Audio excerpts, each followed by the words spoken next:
Hello and welcome to Books Up Close. I'm Chris Lloyd. This is the close reading show for writers, readers, and anyone that wants to know how texts get made. Today I talk to Fatima Bhutto about her book, The Hour of the Wolf, which is out with Daunt Books. We're going to talk about the very opening today. Fatima is the author of the novels The Runaways and the Women's Prize for Fiction-longlisted The Shadow of the Crescent Moon, and the non-fiction New Kings of the World, and Songs of Blood and Sword, which deals with her father's murder and the Bhutto family's history in Pakistani politics. Bhutto's journalism and essays have appeared in the New Statesman, New York Times, Guardian, and elsewhere. Fatima, thank you so much for joining me. It's a pleasure. Thank you for having me. And nice to see Coco with you as well. There she is. You sent me this book a little while ago and I inhaled it in like a day. And I really feel like I know both you and the dog in a very particular way, so it's quite nice to see you both on the screen. Yeah, today we're talking about The Hour of the Wolf, and we're going to talk about the opening, so listeners, go get your copies. But before we do that, I ask everyone how you feel about close reading as a practice or an activity, like what your relationship to it is. I think we're all really close readers naturally, instinctively, because we're looking for different things, signs ourselves, clues, answers. So I enjoy it, but I need to be brought back to it. So that's why it's especially fun to do this. Sometimes it takes years to understand exactly why something worked out the way it did, or what you meant to do exactly. And other times it's right there on the page. So now I'm excited. Good. And I'm especially interested in close reading different kinds of genre, I guess. Like I think people were expecting me to just do poetry or something, but I'm like, I really want to read memoir and other kinds of writing. I talked about Sarah Ahmed's new book, for example.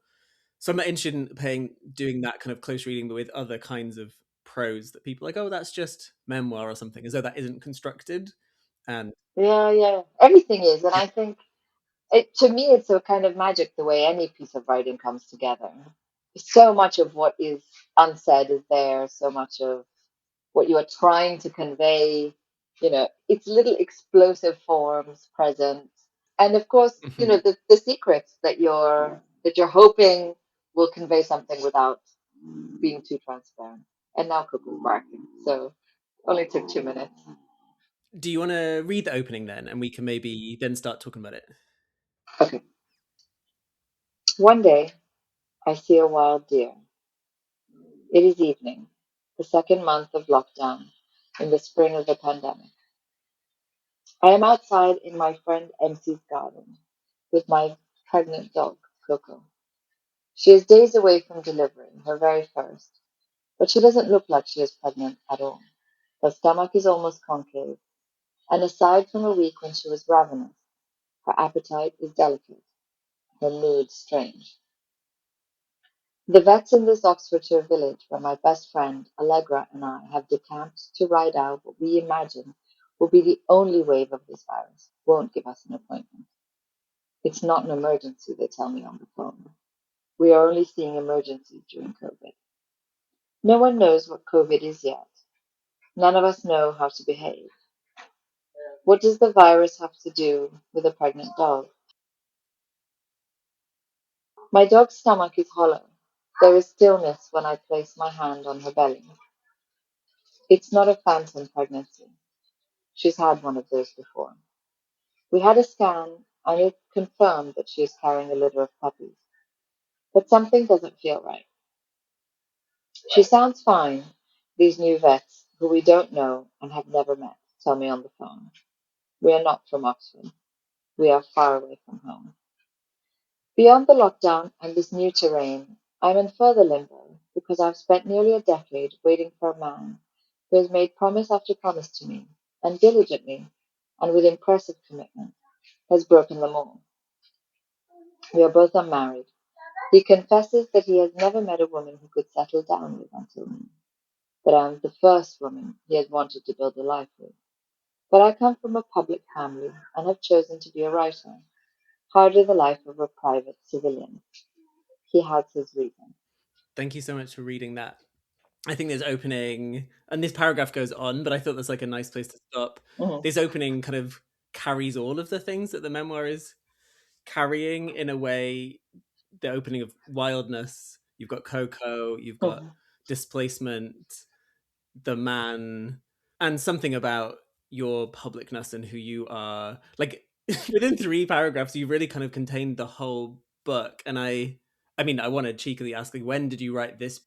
Was this early? Was this a kind of Yeah. retroactive? Do you remember? It's also got friendship. It's also got Allegra in there. So I wrote it really at the beginning. When I first sat down to write, this is how I began writing, minus the man. And that's sort of the story of The Hour of the Wolf, which is that I tried to write it without him. And I tried to write it without the secret. And it didn't make as Hmm. much sense. I mean, maybe it didn't make any sense. And I tried adding different things and, concentrating more on friendship or concentrating more on my life, my past. And until I put in that paragraph of I've spent a decade nearly waiting, um, the book just didn't come together. Hmm. That's really interesting to me because the pieces feel so braided, Mm. as though you were kind of holding them all at the same time. So that's really fascinating to know that bit. It kind of opened up stuff for you in that book. Yeah, I mean, the pieces were always there. I was just holding one of them back. And, it doesn't work, does it? I mean, like, if you think of an electronic box with all those funny wires and the different colors, one of them not connecting to another means you don't have operations, nothing happens. And it was very much the same because Hmm. the story of why friendship is so necessary and why friendship means so much to us. It's connected to a coercive and controlling and really unhappy relationship. The story of Coco, the story of what it is that animals have and give to us so freely, their love and their tenderness and their loyalty is wonderful, but you need the Hmm. opposite. You need the cold and calculating and conditional relationship, I think, to really see it sometimes. So when I felt ready and I felt I was able to to write the Hmm. book the way it had to be written, it was pretty easy in a strange way to go back and just thread that missing bit in. And I mean, there's probably an obvious reason why you didn't want to write about the man, but or were there various were there literary reasons as well as kind of personal emotional ones? Mm, well, really, it was a question of shame. It was a question of shame, and I barely wanted to admit to myself that I had been badly treated, that I allowed myself to be badly treated. And also, it was very difficult for me to reconcile the fact that I had been told, and I believed that I am a, strong woman, whatever you want to, empowered woman, tough person, difficult, whatever, all of those things. And I think that discourse was so pernicious because it didn't allow me to see that such a horrible thing could happen to me because I was just told that it doesn't happen to women like that. So I just accepted it sort of without question. And having to understand that it happens to all kinds of people and it happens to everyone, as it turns out, at least that's what it feels like, was a big thing to grapple with. I wrote the man in being uncomfortable and being ashamed and feeling distressed at having to admit this about myself. And it's really only since the book came out that I don't feel that shame anymore, that I've been able to surrender it. And I think part of surrendering it is just facing it finally and just admitting. And and then it just kind of dissolves. It's quite strange. It's the act of saying it out loud releases it. It's not my burden anymore, you know. Yeah, it's kind of given out into the world through the writing. Yeah, and I suppose there are in literature there are enough instances of women who have been very brave and spoken about all manner of things they are ashamed of, with a lot of depth and control. So it wasn't really a literary reason because I had been moved by writing like that. It was really more just personal. Yeah, yeah. No, just yeah, I just think of books like Carmen Maria Machado's memoir in the Dream, which Yeah. a personal problem becomes a kind of literary or aesthetic question, right? How does one Mm, even begin to approach mm, a horrific thing? Like she mm, uses genre, right, as the method, like the form through which. So I was just really interested in yeah. how you're approaching that kind of missing piece, as you were saying, with the kind of silent bit, which then becomes so interlocked with the story of Coco. Do you know what of course, I think In the Dream House is an extraordinary book, and I read it during this period and was really moved by it. Of course, even then I couldn't connect myself to it. But I remember reading Annie Ernaux before the Nobel. I remember reading A Simple Passion and thinking, oh my God, when I read that, and it was after the relationship had ended, when I read that, I just thought, oh, I was really floored by it. And when I had to go back in and think about how to thread in this whole narrative into the story, which of course it was an integral part of, it just, there was no literary way to do it. There was no like imaginative, lyrical way to do it. I just had to put it out in its like pure, simple, and actually kind of ugly factual form. Yeah, super ugly and unexpected in places in the book. Like I think this opening, you start with the deer and Coco's phantom pregnancy or not, and her body as well as your body, and then COVID. Like already, that's like quite a lot of things to like balance in like a few sentences. And then the line I think that's really interesting. You put beyond the lockdown in this new terrain, I am in further limbo, and I'm like, oh, Yeah. further limbo, like a whole other kind of limbo, right? Spent nearly a Yeah. decade waiting for a man, even waiting for a man, not just like with a man, but like like he's not even arrived, even in his hideous presence, right? There's just the beyond, I think, is a really interesting word. Beyond the lockdown, not alongside the lockdown or within the but beyond, as though it's this whole other realm of something, this pressure, right? I think it's just really interesting language there. It did feel like that as well because I think aside from the universal confusion and panic and stress of where are we and what does this mean, which I had also been essentially gaslit into staying in a relationship with this man for an incredibly long time. I wanted more than anything in the world to be a mother, to have children, and was constantly stalled and delayed and manipulated. And so for me, besides the fact of a pandemic and a lockdown, I just thought, you've got to be kidding me. now, now this thing that I'm hunting almost in a way. I'm blocked and this is going to be a delay. I have no way to negotiate. So it really did feel like beyond. It didn't really feel like alongside because all the other alongsides for me were manageable. The when do I see my friends again? I knew I was going to see them again. When can I go back to the old life? Well, I knew we would in some way or we wouldn't. We would adapt, but so it didn't really feel like alongside. It felt like and another thing. Yeah. But Yeah, yeah, and I'll jump back up to the beginning of the passage in a minute, but even that sentence, like I have spent nearly a decade waiting for a man who has made promise after promise to me and diligently and with impressive commitment, comma, like that's all one breath, right? Like you have to really wait for yeah, that comma, has broken them all, right? And you have that real kind of devastating, the kind of after that pause, as though it is this real, like extended feeling. New sentence, we are both unmarried, full stop. Like there's a little spike there. Then he confesses that he has never met a woman. He etc. etc. He has his reasons. Like another short, sharp sentence, like you've added in there.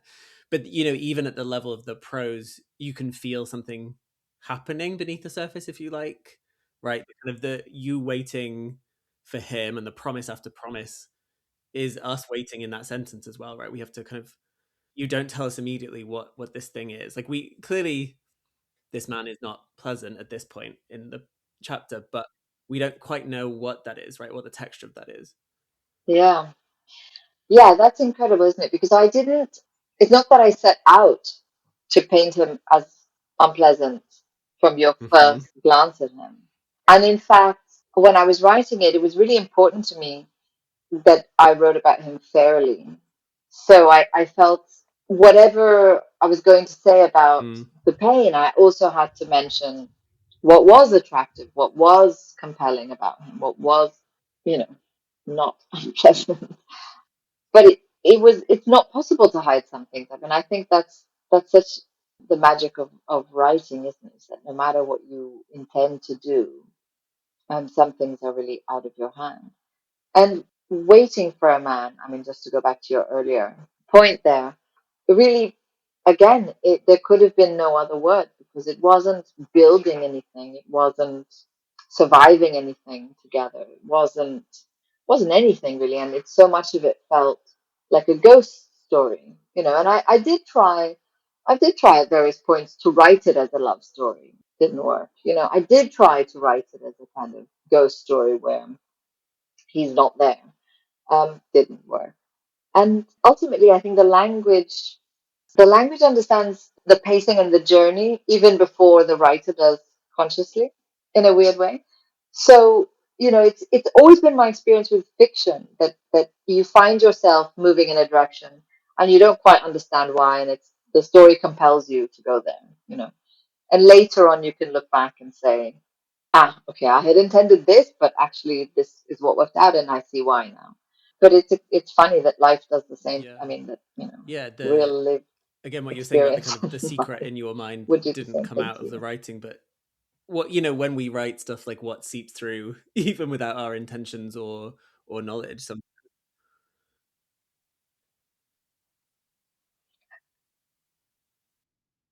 What I mean is, even throughout these years, when the story I had built for myself and the fantasy that I had constructed had absolutely no connection to the reality.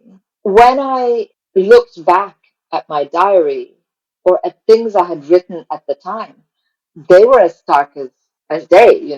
So even in my head, as I was saying, oh, well, he's got his reasons, and that's probably a good reason, and yeah, I understand that reason.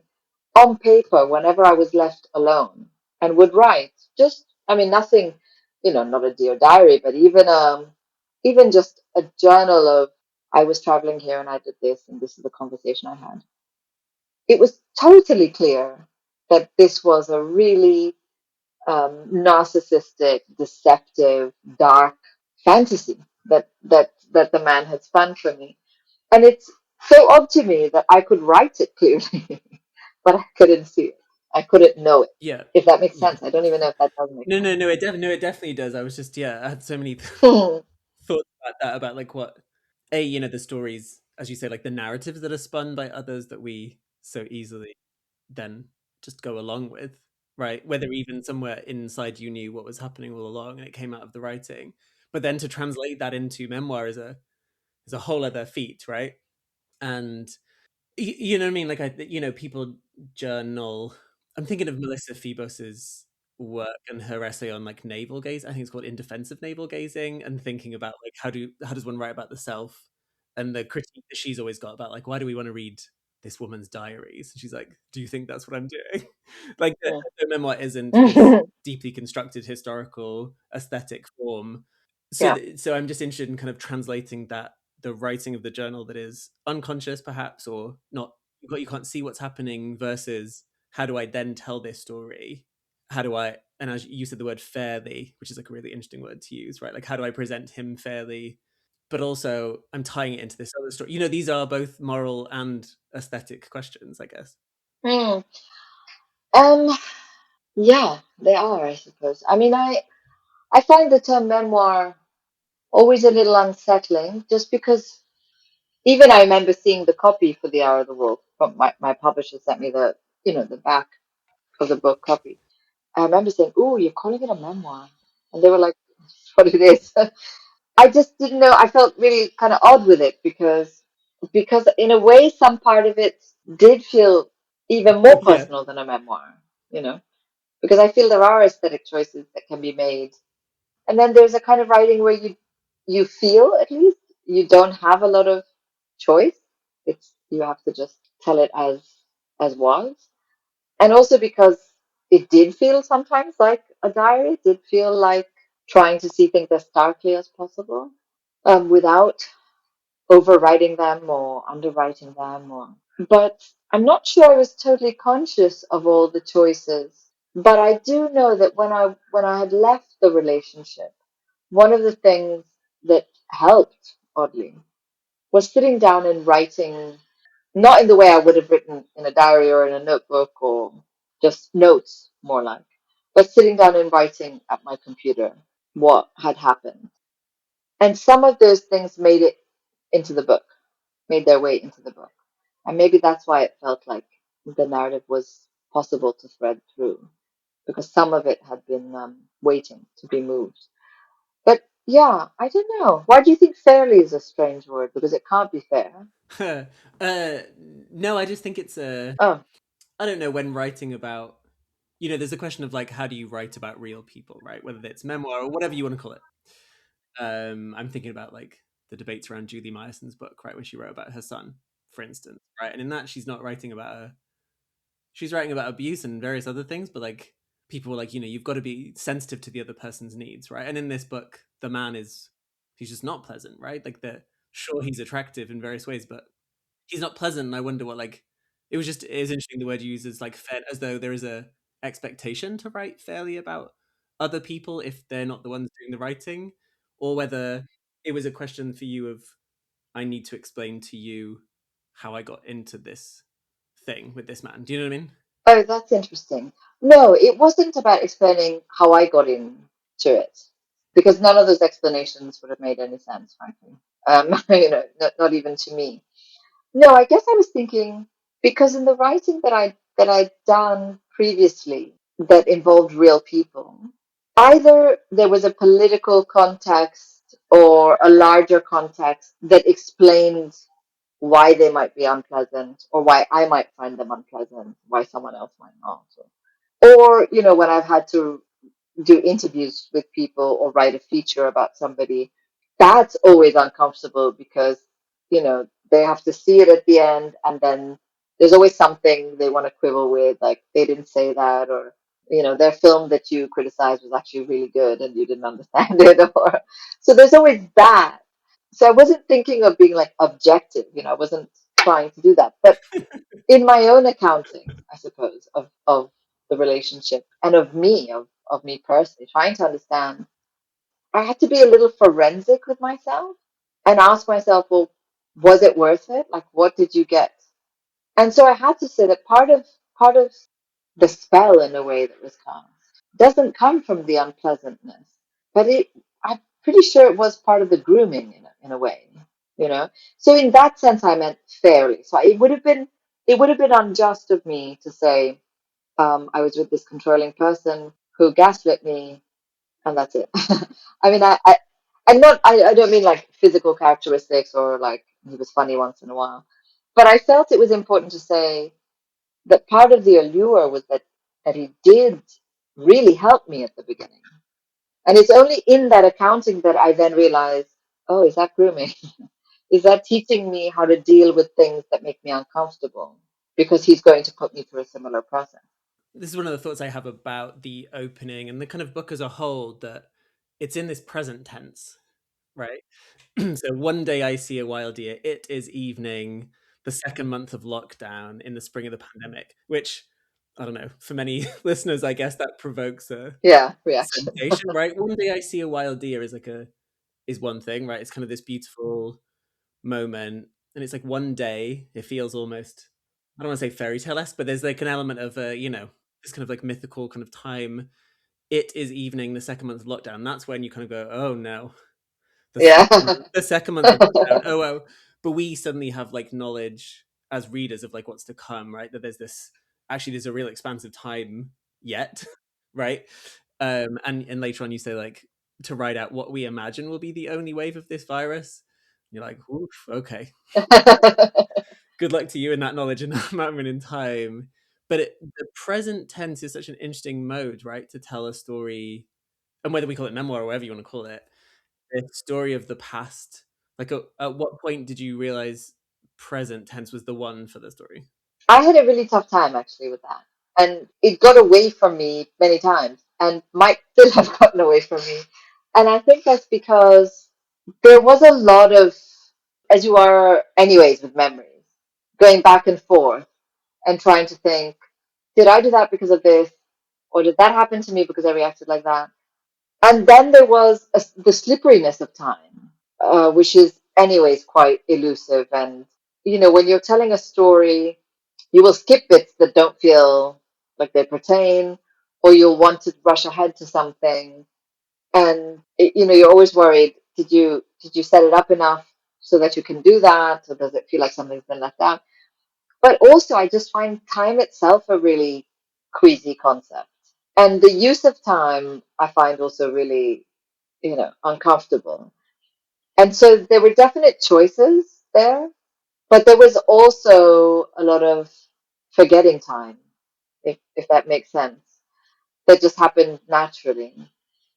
Time also in memoir, I feel, is tricky because of repetition, and you don't want to belabor things, and you don't want to have a maturity that you didn't have at the moment, in the writing. You don't want to appear as though you knew so much more than you did at that time, because really the truth is usually you knew much less. So it was a bit like trying to catch air, dealing with time. And that was something that I did struggle with writing The Outer World. Well, it doesn't feel it doesn't feel like you're struggling with it when you read it. It's very the prose is so like present and like limpid in a way. I don't know if that's the word I mean, but it flows like very naturally, as though I'm just like listening to you tell me. Like I don't really know how to describe it very well, but there's like a real immediacy to it that is partly the present tense, but is also like just the way you write. I think like you obviously write well, but the present is such like a. You're right. There's maybe it's helpful to you as you write about the past, but I think it also does something to the reading experience of keeping us suspended. Yeah. I do think that it also, to be as clear as I wanted to be, it had to be in the present. The bit that happens in the beginning of the books, this pregnancy of Coco's, and the urgency with which it affected all of us, I felt really had to be the present.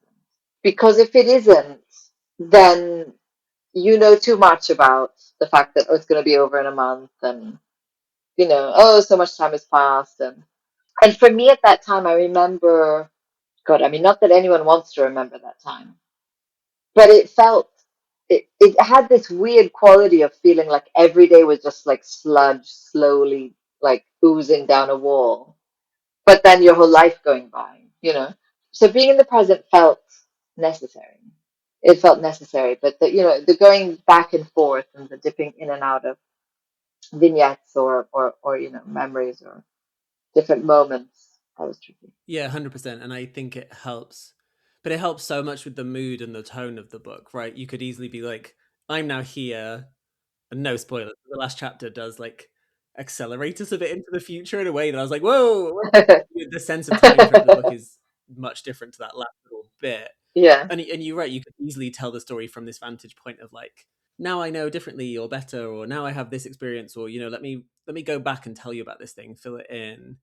And you're right, like Ernaux does that perfectly, right? In all of her books, she is like in the mire of the feeling, and she's not letting you go from that. She is not giving you the benefit of like stepping outside of feeling, which is why I love her so much. Yeah, And me it's too. like some people call her ruthless, right? But it's like you must look at this thing in the way that I had to look at it. Like in the moment, I feel like hell because this person has disappeared, right? That's what we're just left with on the page, and I think it really works as a present tense. I've read a few things recently about people like critiquing the present tense as like a contemporary mode, and I'm like, it's just a tense, right? It's just I don't know, but I think it adds so much to the sense of actually there is some dread in this book where I'm just like, actually, I don't know where you're taking me, Fatima, right? Like, I don't fully know. Similarly, there's like hope, right? Because I'm like, okay, the lockdown will end. You will get out. Well, depends. But you know what I mean, as in you will get out of this village. Coco, I hope will be okay. There is a sense of like forward lookingness, but I think in terms of mm, yeah, that feeling, that affect about, will you be safe? Will the dog be safe? Will this? And obviously, we know the relationship is end. Like, I am in further because I have spent. You get a sense that like it's over, but like you don't fully know that. And so I think that that present tense is doing a lot of it's doing a lot of work. I do feel, I mean, I'm glad there's a undercurrent of dread because that's definitely how I felt throughout it all. And the looseness of information and the lack of certainty only turbocharged the dread for me because from one day to the next I would never know what was going to happen. And that I think was also part of the control in the sense that if you never really know what's going to happen, you can't fight too much for what you want or to defend yourself because it might be a process that's already set in, so dread was very much in my mind as I was writing. So just in the recalling of the event, I had dread. I felt dread. But after I was a good way through the book, I don't know if you know this writer, Jill. Is it Ciment? I think. Okay, so she wrote two memoirs, and the second one is called Consent. And the first one, if I'm not mistaken, though probably am, is a half life. And I remember reading a review of Consent, and it sounded interesting, and she sounded like an interesting writer. And I thought, okay, I'm going to go and read the first memoir, which I did, and it's just it's a coming of age and growing up memoir on, of um, of her and this love story and her father and her family. And then, I mean, not to do spoilers. I don't know. Everyone hates spoilers, but so spoiler. If you haven't read it, pause, jump ahead 20 seconds. That first memoir is about her falling in love with a much older man and being quite young when she essentially has an affair with a married man who then, leaves his family for her. And then the second book, Consent, begins with this question of did she consent to that? She was so young. Was it really love? Was it grooming? Was it something sinister? Was it something true, on the other hand? And even now, as I'm telling you, like I feel uncomfortable. Like I feel, ooh, I don't know. And you don't really know. You kind of go with her throughout the second memoir. And she does resolve it. Like she tells you what she thinks it was on the last page, pretty much. But it is an uncomfortable journey, and I suspect that's what it was for the writer to live it. Yeah, well, you succeeded. The book I read, and I think that's part of the reason I read it in a very quick way. It was almost like I need to get to the end in a kind of weird, strange way. I need to know that everything is okay, which is such a strange sensation, right? Of like I don't know you before I read the book. Like I don't know who you are, but there is a feeling of like I have to get through this because sitting in the suspension is quite difficult. And you open with questions too, right? In that paragraph, no one knows what COVID is yet. None of us knows how to behave. What does the virus have to do with a pregnant dog? Right, because the vet says we're only seeing emergencies. And there are way more questions in here too, right? Like, what does it mean to look after one another? What does it mean to be relational to non-humans? What does it mean to like be in a quote unquote relationship with someone who is abusive? Like, there are so many driving questions as you're talking about that, like the book kind of answers, but also leaves suspended in a way. Well, it's interesting because, and this is why close readings also interesting. As I get older, my life or my career as a reader matters more and more and more to me. And I've heard other people say that. I've heard other people say, "Oh, I'm a reader before I'm a writer," and I never really understood like what do you mean. Of course, we're all readers, but it does matter more to me. And I think with The Hour of the Wolf and the book I wrote before, New Kings of the World, which is basically a work of narrative reportage, I was writing books that I wanted to read, and I was writing them the way I wanted to read them, rather than torturing myself trying to write them as a writer. And it's not that there wasn't torture involved with these two books, but really it felt like there was much less. If I look at it in like the clear light of day, yeah, there was much less torture. There's always going to be a bit of, but I just wanted to write books that I wanted to read. And I think it's harder. I don't know. It's as one gets older, you have less patience for books. I don't know, like or maybe it's just my attention span, or we're all, or I am hungering for a certain kind of writing that feels visceral and true, whatever the genre is, and that's going to take me to some essential understanding of the loneliness and suffering and heaviness we walk around life with. I want that, whether it delivers or not. I want the promise that it's coming. And when I was younger, I don't think I knew what I wanted. I think I was along for the ride, and I could go a long way with a book before thinking, no, it doesn't work for me. Or I was more, and this sounds like a bad thing. I don't know. But I would give a lot of chances to books to be what I wanted them to be. And I don't have that same patience now. Like, I know pretty quickly if it's going to give me what it is I'm looking for. And of course you're wrong. And there are books I think, oh, this didn't do it for me, and I go back to them 2 years later and love them. And I think we read differently at different points in our lives. But the writing of The Hour of the Wolf, I really was thinking more like a reader than as a writer. Maybe that's a good transition then to ask you my more kind of writerly question is Yeah. maybe each book is different, right? But do you have a set kind of writing practice? Like, are you always on a laptop? Are you in the same time every day? Do you have to get to a certain word count? All those kinds of questions. Is it the same or for this book? Yeah, it's pretty much the same. I mean, I always begin on paper. I always put down notes. And I might put down notes for a long while before I even know what exactly I'm going to do. But it always begins with notebooks, and the notebooks are. I mean, I am one of those caricatures. Like if I have the wrong notebook, I can't do it. Like I can't start. If the pen is wrong, I can't start. And I will go on a wild goose chase to find exactly the kind of pen I need, and so all those conditions have to be kind of perfect before I begin. I take notes until I feel I know where I'm going. And sometimes the notes are obvious, sometimes I have no idea. I'm just writing down things as they occur to me. And then, of course, you have to wait again for like the right moment to strike. Because if you sit down prematurely, you're not quite sure. I do always write then on a laptop, so then I'll go from notebook to laptop. I'm usually when you start writing, especially, you just want to write all day.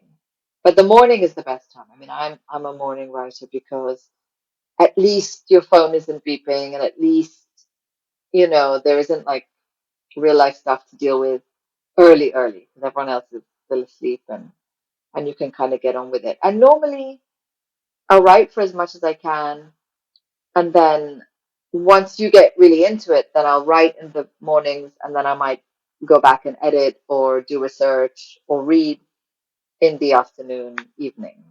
And it was pretty much the same with The Hour of the Wolf. With The Hour of the Wolf, of course, it being locked down, it was really that second wave of the pandemic, which is when I started writing then. And because we were still sort of locked down and it was difficult to get things, and I didn't have the perfect notebook, and so I was stuck thinking like, I have to remember these things. What do I do?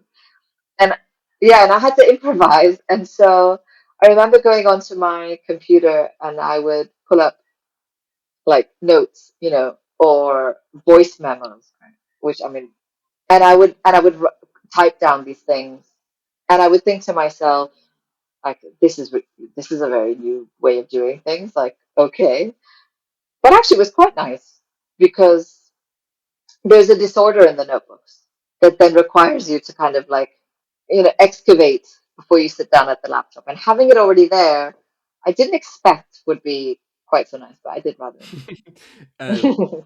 wait, so what is your notebook and pen of choice? Oh my God. Um, Is there a okay, brand? so Uh, I have like this is for like the journalism I have to do. So okay. it's changed now. I like these Lecterm Mm, yeah. 1917 notebooks, and I used to use the thick ones, like 200 pages, and I've gotten really into the 123 pages, and I've really gotten into the soft. But I mean, as of 6 months ago, I was using the hardcover, bigger ones. So currently, I'm really into these ones. And then if it's something not to do with like a book or articles, but like other stuff, then I really love the Prado, and I've written about it somewhere to do with this book. And so whenever I'm there, I get notebooks, and oh, obviously they have to be online. So Oh, okay. Well, yeah, obviously. I mean, I didn't even think I need. I was like, obviously, I Fatima, of didn't. course. I didn't think I needed to say that. But if it's not like writing, like a book, then I can have the weird dotted, bit. Yeah, yeah, Otherwise, it has to be plain. And then if I'm beginning a book, if I'm beginning like a novel, then I quite like those plain moleskins. They're just the paper ones that come in packs of three. Obviously, the size is important. I don't want the one that's too big, because the idea might not pan out. Then the notebook has to go away. I don't want it to be too small because I don't want to have 17 of them. Oh, I mean, I can go on and on. And then the notes, and then the notes that I take for myself. I'm currently sharing a desk with my husband, and he's really quite disrespectful of my notebooks. He just moves them, and I'm like, "Did you know that they're laid out like this for a reason?" Pens, the placement is very particular. I'm not a pen snob or anything, but I need it to be a certain kind of pen. So if it's a novel, or if it's a novel, and if I'm doing like edits on paper, then I want a fountain pen. I mean, I sound ridiculous, but uh, it is like a child getting dressed, being like, I have to wear boots because yeah. But Tuesday. writing is so embodied, though, right? Like it is. And I think if there's a thing that helps you get there in that kind of translation thing, like if it's buying a particular book or having a particular paper, like so be it. You got to do the things. I don't know why it's like that actually, because there's no like foundational moment or trauma that does it to you. It's just you develop, and it's not even superstition as much as it is the way you feel the process has to go. Or, I mean, I Yeah, feel the process has to go. yeah. No, it's fascinating. I mean, I also agree about plain paper, but Yeah. it was interesting when you said like obviously. It's just very funny. Well, you know what I Um, hate is when people give you gifts and they're like, "Oh, you're a writer," and they bring you a notebook, and I'm like, "You don't even know what kind of chaos you've just done." Like, have you given me a line notebook? Because I can't even use it to write lists down in them. And yeah, like thank you, but yeah, yeah, and people will be like, "Oh, I took the liberty of buying you some pens as a gift," and I'm like, "Send it back, give it back." But of course, I'm South Asian, so I can't be like, "Why?" So I have to be like, "Oh, thank you," and then you're stuck with them, and yeah. what do you do? Please let me regift these. Yeah, yeah. You were talking about like being a reader as well as a writer, but were you writing as a child? Like, do you have those early writing memories? Yeah. Yeah, yeah, yeah. I mean, I had a diary from as soon as I could write. And I was looking at it recently actually. So I still got it luckily. And I numbered the pages. Of course I didn't really know how to count. I still don't really know how to count. But I numbered the pages because I had a sense that this had to go in some kind of order. And it wasn't just willy nilly. And I used to write stories for my father's friends. So I would write them stories, and then I would like staple them together, and like every friend of his got a different story, and I felt like for me that was like a real gift that I was giving them. And then as I got older, yeah, of course I had my own newspaper for a while. And I was always a writer actually. I was. Even though I always loved books as well, so I was always both, but I don't know, they were always hand in hand. Yeah, yeah, for sure. And you've written across so many different genres and styles and forms, right? That yeah, it's always just interesting to hear how people like where they started, right? I think Yeah. there were memoirists who begin with like poet, like everyone like people always say like I started with poetry and then I realized I couldn't write poetry, so now I just write novels. Yeah. I'm always just interested in like how people's journeys through writing, like So I guess I wrote memoir from the beginning and fiction. But I know, and it's true what you say, like you experiment with something and then you go back to it and then you think, oh, I'll try this and maybe I'll get better at it. I know that I'm not a short story writer.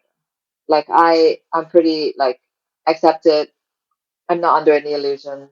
I don't need to come and go with it.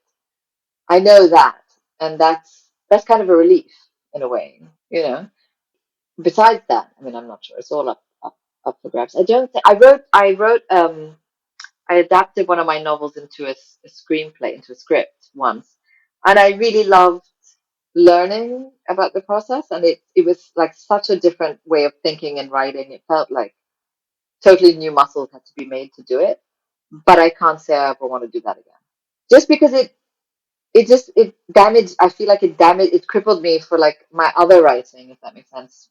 Because the writing I do normally, whether it's fiction or nonfiction, relies on a whole different set of muscles. And though I really loved everything I learned and I found it fascinating to watch and study, I didn't enjoy coming out of it and then going back to write. Like it wasn't natural for me to come out of it. So Right. It's a whole other thing. Do you have like tips for like writers out there, or kind of like any lessons or like activities you suggest with people? I don't know, do you teach creative writing ever? I have done here and there little bits, not anything long term. Okay, well maybe there's like three simple things. There are things I try to follow. I think writing how you speak is really important. And I think that's especially important for young writers or early career writers who feel a kind of imposter syndrome or feel like, oh, if I'm going to be a writer, I have to. And I just think that's so damaging to the writing, you know. And it's the first thing I see when I read other people's writing. Like if they're using a word that they never use in conversation, I just feel like it smells, like it shows, you know. Don't do it. Write simply. It's so powerful when people write simply, you know. Just to go back to Annie Ernaux, that's why she's so fantastic, isn't it? I mean, she's just it's like a blade, that kind of writing. It's so clear. And then I guess the second thing I think is really important to read around what you're writing, and that there is a little bit of intuition there. So some writers can't do it too early.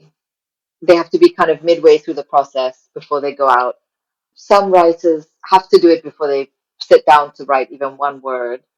And I probably vacillate, but I've done it both ways. Like I've read before and I've read during. But I think that's really, really valuable. And I know writers always feel like, oh, I don't want to get influenced and, I don't want to.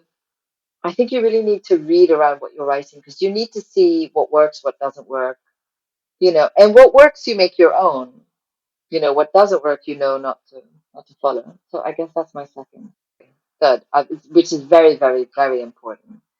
And this is a personal rule, but I really think it should be everyone's rule, is that save possibly like one person, you know, like I have one or two readers, but save for those one or two readers. And I'm not the kind of writer that has like 17 best friends who look at their work or anything.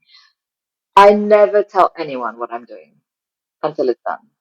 I just think it's so important to keep the story, the narrative, the whatever to yourself until you've finished because it's such a delicate, fragile thing and you cannot expose it to air.